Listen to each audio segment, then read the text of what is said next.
Assalamualaikum warahmatullahi wabarakatuh. Waalaikumsalam. Abian na pertanyaan bentuk nasidra urang gemutang peng bak rentenir dengan jumlah 10 juta. Tapi gelafat wajib atih gobnyan gebayar 12 juta. Kibamnya. Iji baru riba. Ahwate tak menjanji bayar lebih. Tamu tangpeng bak hidro urang. Iji kabiata.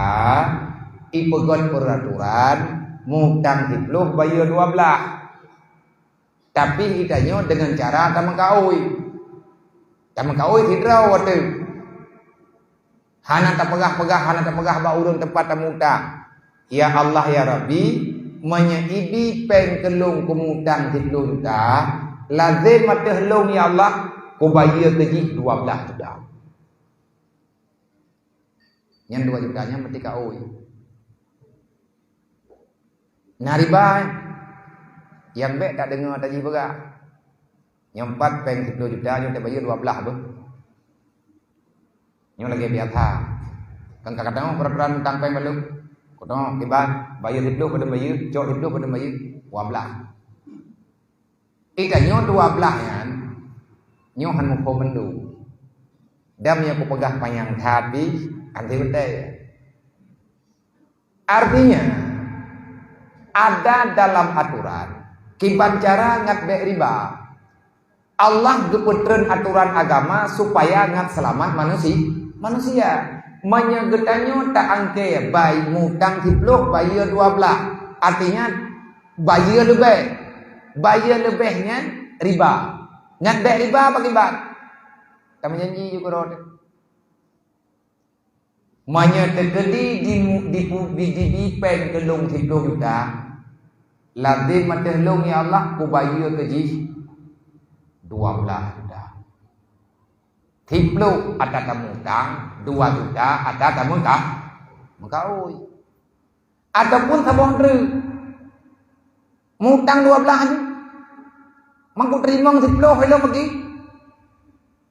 Nyan kata pegah kerot. Nyo kumutang peng bak ro ke 12 juta. Kabi kelung hiplu 2 kacau bekah. Di mana tan 2 juta tak pegah-pegah. Kiban cara artinya ikanyo tak pegah nyo kumutang peng bak ka hidup hiplu. Tau lo mutang peng lu ku terima lu kumutang peng bak ron 12 juta. Ku bayar hiplu bulan. Yang perlu hindari legatanya berhut dalam angkat riba.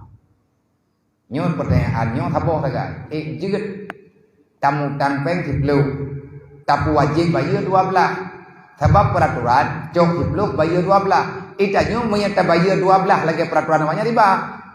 Ngat be riba lazim matulung ya Allah menyedi utang peng kelung 10 juta. Lazim matulung ya Allah ku bayar 12 juta. Yang mereka lampu ibu utang tiplu bayar 12 tiplu tambah 12 22 ada kan yang kamu tiba ada